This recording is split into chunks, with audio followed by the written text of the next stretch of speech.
I'm gonna die. I'm gonna die historic on the Fury Road.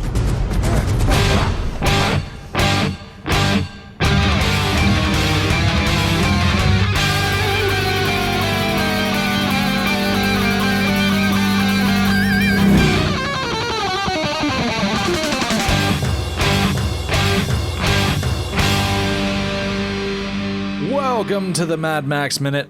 Malcolm X once said, "You get freedom by letting your enemy know that you'll do anything to get your freedom. Then you'll get it. It's the only way you'll get it." This is Mad Max Fury Road, 1 minute at a time. I'm Rick. And I'm Julia. And today we're talking about minute 116, which begins with the first assistant director, PJ Voten, and it ends with the rolling credits for action vehicles with head mechanic / fabricator Mark McKinley. But as is usual, that is the last that you're going to hear about the end credits, because today we are talking about Furiosa and the wives, the side characters here in Mad Max Fury Road. And I want to begin by asking, this is the first time in the Mad Max series that a side character has really eclipsed Max as what could be argued as the main character. Is this a positive precedent to set for the stories going forward? For future Mad Max movies, is Max just going to continue to be taking back seats, or should he muscle his way forward like he did in the first three? Well, I think I would start by arguing the accuracy of your initial statement. That Furiosa eclipsed Max as the main character of this movie. Yes, but I'm not going to argue it in the way you think. I'm going to argue that she is the secondary character that eclipsed him the most. But since 2 and 3, the groups of people have been doing their own thing, and to one degree or another are practicing their own agency and getting themselves to the place that they want to go.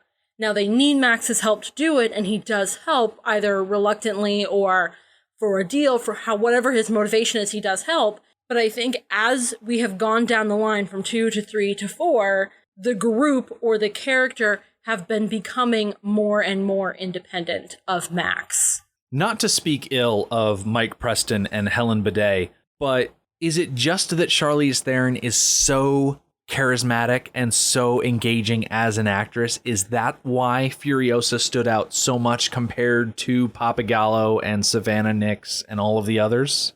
I have 2 answers to that question. One, yes.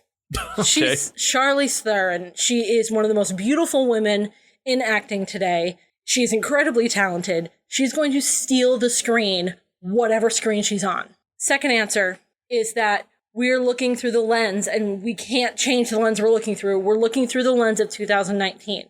We have different standards of what beautiful and compelling and watchable are. I think in their day, Mike Preston and Helen Bidet were charismatic and attractive and watchable and compelling to a lesser degree. Because I just don't think either of them can compare through any sort of lens to Charlize Theron. I think back to when we were talking about Road Warrior, and when Pappagallo wasn't on screen, I wasn't thinking about Pappagallo. When Savannah wasn't around, it didn't much matter to me.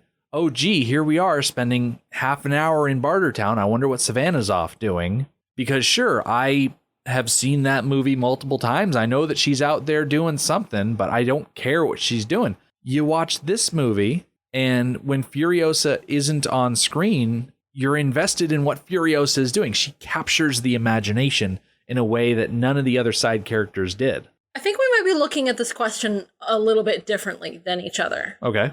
I think you are looking at it through the eyes of a viewer, and I'm looking at it through the eyes of the character as if they were real people. From your point of view, from looking at it as a viewer, which is, I suppose, the correct way to look at it, because that's what we are, viewers, I think eclipse is a strong word. I would say equal. Because there were a lot of people that looked at this movie and said, why is it called Mad Max? Why is Max even in the title? Because this isn't his movie. And I don't really know what to say to those people. I both agree and disagree. We had a discussion with a guest about what this movie is about and what it is not about.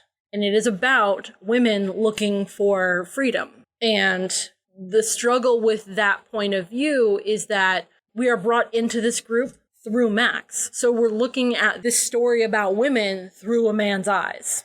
And we can't change that. But I think George Miller used Max to get us into the story, but then didn't let Max take over the story. And I think that was an excellent handling, because he had a story he wanted to tell. He wanted to tell us about Furiosa and the wives and their escape from the Citadel. And could it have been done without Max? Is a very debatable question that we covered a bit on Monday's Minute. In the end, I can't answer the question. Okay. I think you did touch on something very important, though. The idea of Max coming into a situation and making it his own. Because in Road Warrior, Max arrives at the compound. Papagallo and the people that follow him have their own thing going on with the Lord Humongous, and Max inserts himself and says, okay, I will find you this rig because I know where there's a rig. We're going to make a deal just between the two of us, sort of thing. He makes the story about him. When Max is over in Bartertown, Auntie already has this power struggle going on between herself and Master Blaster.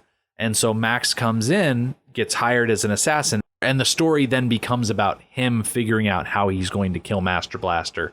And it translates over to Max finding himself with the Waiting Ones, and the story becomes, okay, how is Max going to bring back Savannah and those that left? In Fury Road, Max never gets the chance to make the story about him and how he's going to react to it. And I think that's why a lot of people are saying, well, this isn't Max's story. It's Furiosa's story. And so getting back to my original question, is that a good precedent to set, that Max isn't so much coming upon these situations and making them his? Can he just continue to come into these situations and take a back seat to the person who's actually running the show? Frankly, I think Plan B is more realistic. People don't walk into situations and get to make it about them. And those people are obnoxious and nobody likes them. Some things get to be about you. And then some things get to be about other people. And sometimes you have nothing to do with that being about other people. And sometimes you get to help it be about other people. So we have seen Max come in and make things about him. And we've transitioned to him helping other people make it about them.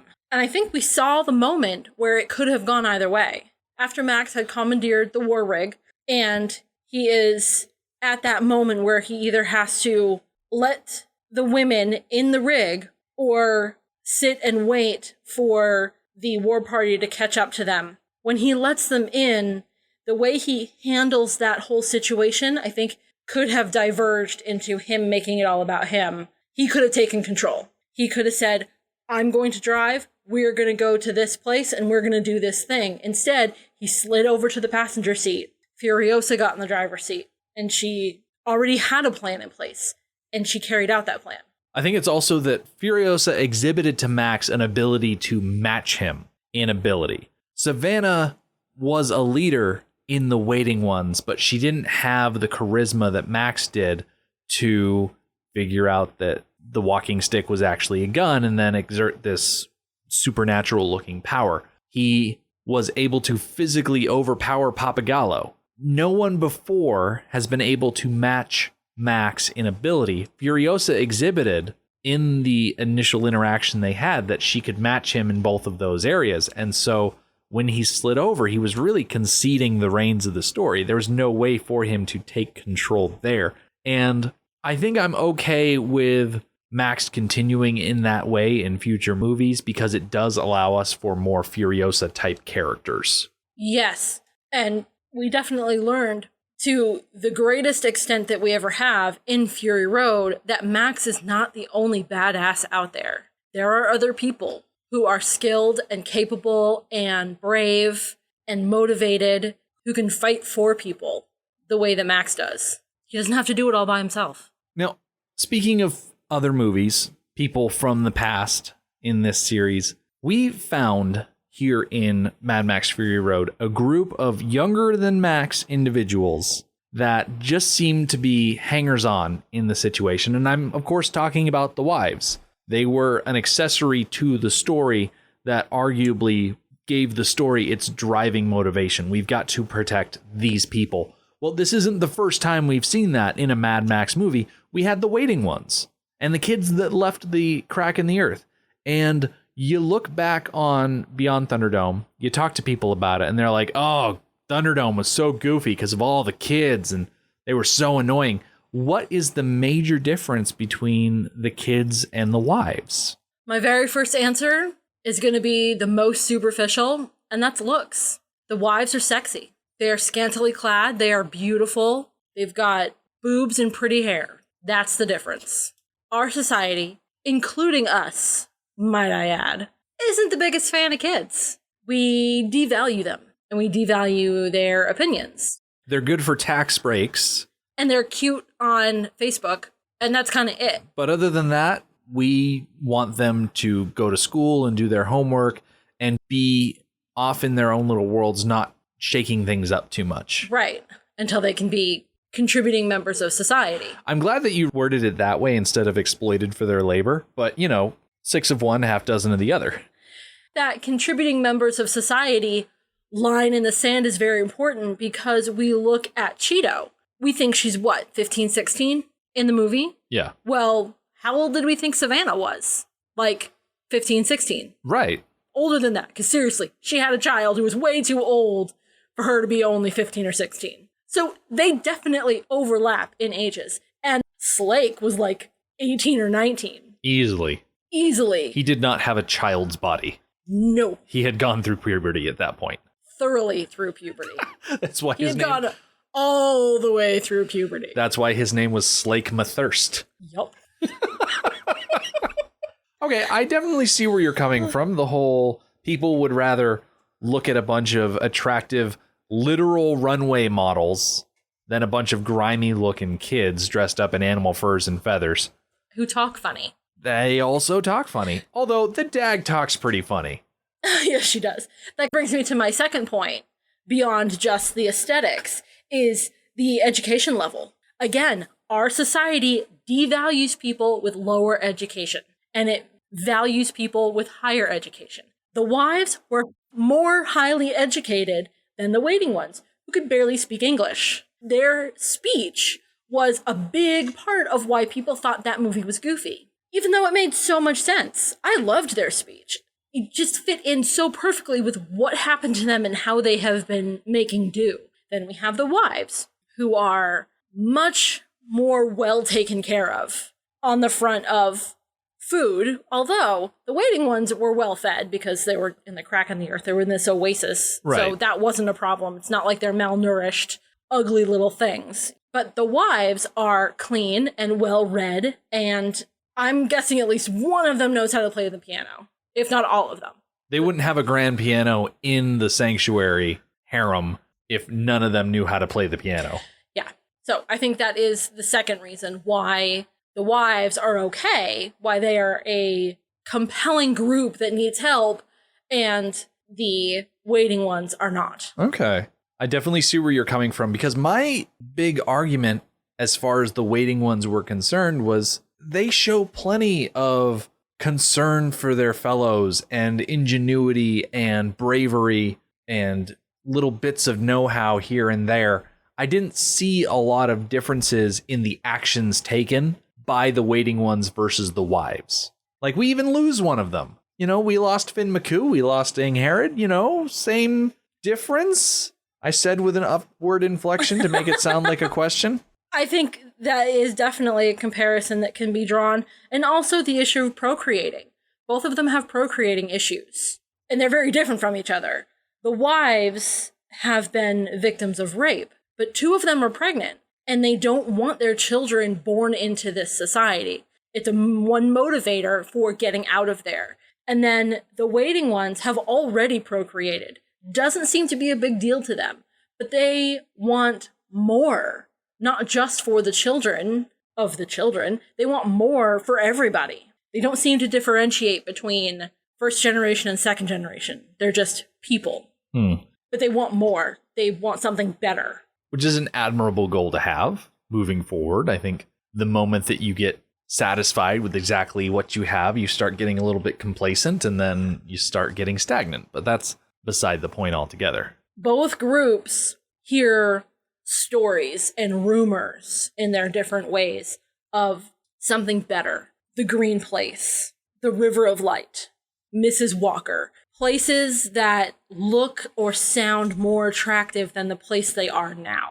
One difference between the two is that the waiting ones, in their very name, are just waiting for something to happen, waiting for someone to come rescue them instead of doing something about it, which is the transition that a group of waiting ones make. The ones who left, they were tired of waiting, so they're going to go grab their destiny by the balls and make it happen, which is what the wives did. I think you bring up a good point. When the waiting ones stopped waiting and took their destiny into their own hands, they ceased to be the waiting ones and they became the tribe that left. The wives, now that Joe is dead, are no longer the wives. They've become something else, and I'm not sure what to call them. It's funny you bring that up because I was mulling things over the other day. I think I was listening to You Are Awaited, but they called them the women instead of the wives. Or maybe I heard it somewhere else. I'm not sure, but I heard them referred to as the women instead of the wives. And it occurred to me that why this whole movie have we been calling them the wives? The moment that they ran away, they were no longer wives. It's the wasteland equivalent of serving divorce papers. Yes, they abandoned their husband and are no longer wives. I think both by default because they left him and by the emotional label that we take upon ourselves. When I call myself your wife, it's out of pride. I'm happy to be married to you. And I like the sound of I am Rick's wife. And I like the sound of you are Julia's husband. But that's because we're happy. Yeah. To the women living in the harem, to be called Joe's wife is degrading and is a symbol of their captivity. So I kind of wish I'd had this realization earlier and I would have stopped calling them the wives. Yeah, I really didn't have any other idea of what to refer to them as because they're not specifically Vuvolini. They don't have the experience with that group to absorb their customs and adapt their way of life. So I can't just call them more Vuvolini. They've essentially become something new, something different. Do you consider Furiosa a Vuvolini? Well, she does identify herself as one of the Vuvolini, and she shares their customs like mourning the dead by reaching up into the air and then dragging it to her heart. She has that training, so to speak. And I feel like the women could be one day carriers of that tradition, but they would have to consult with Furiosa and Jillian and Melita to learn those things. I could see the Citadel becoming a new fortress for a new generation of Vuvolini. Their numbers were incredibly cut down, first by the fouling of the Green Place and then by the chase back to the Citadel. They lost a lot of people. So I could see Melita and Jillian passing on the tenets that they had as Vuvolini to these young women. But you could argue that there were some things that the Vuvolini did that weren't necessarily healthy for everyone. Right. They are like the exact opposite of Joe. I'd say they were a mirror image more than exact opposite. Yes, they were a mirror image of Joe. And while I'm very comfortable labeling Joe as a tyrant, I'm not as comfortable labeling the Vuvolini as tyrants. Maybe because we really haven't seen their society. Yeah, we know a few things, and that's it. The sense that I got about them from all of the things that I read is not so much that they ran things in a tyrannical sort of way. They just ran things in a segregated sort of way. That everything was so divided and their rules were so strict that they adhered to so fanatically that in the end, they didn't have the unity to get past the Green Place becoming foul. They didn't have that structural support in place for everyone to work together because they were so locked off one side versus the other. And I see that as an important part of their culture. Their culture wasn't strong enough to survive through the fouling of the Green Place. So I'm not sure that their culture should be taught to the others in the Citadel, not just the women formerly known as the wives, but to the other women who are also there. There's also the milking mothers. And who knows how many other women serving in other ways. If Joe had a harem, who's to say Rictus didn't have a harem? We were listening to You Are Awaited earlier today, and they were talking to Quentin Kenahan in an interview, and he was talking about how one of the ideas for the movie was that Corpus himself had a wife, that he was gifted a female companion by Joe. That makes so much sense. So there is so little time given to the other women that live at the Citadel. There's so many possibilities of what could happen in the Citadel now that the formal power structure has been obliterated and needs to be rebuilt back up from nothing. It goes back to what we were talking about with the foxes in the henhouse, that there's a lot of unknowns and there are a lot of very opinionated individuals, a lot of strong female personalities that are now hanging out at the top of the totem pole, and we're not quite sure how things are going to stack up. On that subject, do you think the wives are properly equipped to hold the Citadel now that they've taken it? No, not even a little bit. Do you see a bright future at all? Or is this just a thing that's going to continue to fail as a new regime comes in to challenge it? I think that they could succeed, but the 4 former wives, out of those 4, I don't think any one of them should be the leader. I think that the Citadel should be run by council. I don't think there should be one leader. I think that they should have representatives from various groups and lead together. I see it very much like the small council in Game of Thrones, that you've got a master of coin and a master of ships and a master of the armies and the hand of the king sort of thing, where everyone has a job. For instance, Capable is in charge of the war pups. One of the milking mothers is in charge of milk production. The Dag is in charge of growing things. I don't know, put Toast in charge of military or something like that. I think you're putting too many of the former wives into power. Yeah. I don't think they should be in power. What qualifications do they have? What, surviving this whole ordeal? Well, aside from that, they were also educated by Miss Giddy. Yes. They spent their days being educated in book learning and music learning and culture and things like that. They're not used to living out in the wasteland, but they have marketable skills. But I don't think they should all be in power. That's not a balance of power. They should be represented, and I think that they should have jobs. The DAG can work on the green spaces without having a definitive role in the running of the whole place. I just don't think it's a good idea to put these 4 women who have been treated in one similar way in power. I think we need a variety. Corpus Colossus should be on the council. A milking mother should be on the council. If there are any war pups who are old enough to have an adult-like point of view, there needs to be a war pup on the council. Or a war boy who was too sick to fight. There needs to be representation from all the groups. So you think that the wives going out on the Fury Road with Furiosa and being part of the team that killed the old guard, that they get back and they should be excluded from the new society that was taken by them from the old guy?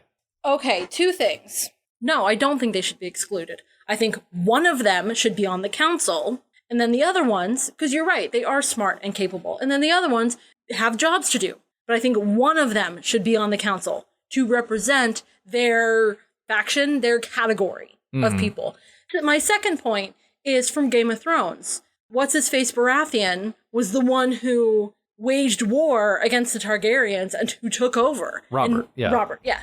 And he did it very well. And so because he was the one who actually did the fighting, he took the throne, and he was rubbish at it. All right, I want to argue. He may have been a fat drunk who was not the most gallant of knights, but at the end of Robert's rebellion, he started at least a decade and a half of peace on the continent. Yeah, they were heavily in debt because he kept throwing lavish parties, but that's because he was a bad ruler. But there was peace in the region. as soon as Robert Baratheon died and Cersei's children started taking over, the entire world of Westeros was plunged into war that lasted all the way through to the end of the show, with, some would argue, not a happy ending. My point is that just because you do the work doesn't mean you're the best person to lead in the end. It's a very different kind of leadership. We have not once talked about Furiosa taking over. She's the one who, like, really did all the work to bring down the regime. She's the one that dealt the death blow to Joe. But we have never considered her for leading the Citadel now.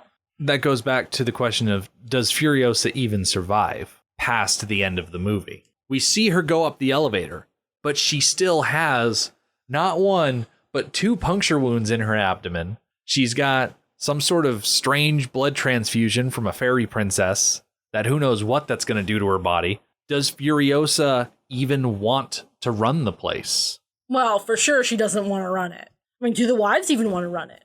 Of course Toast would want to run it. Yeah. But, I mean, do the wives even want to put their names in for either a position of ultimate leadership or a position on the council? Do they even want that?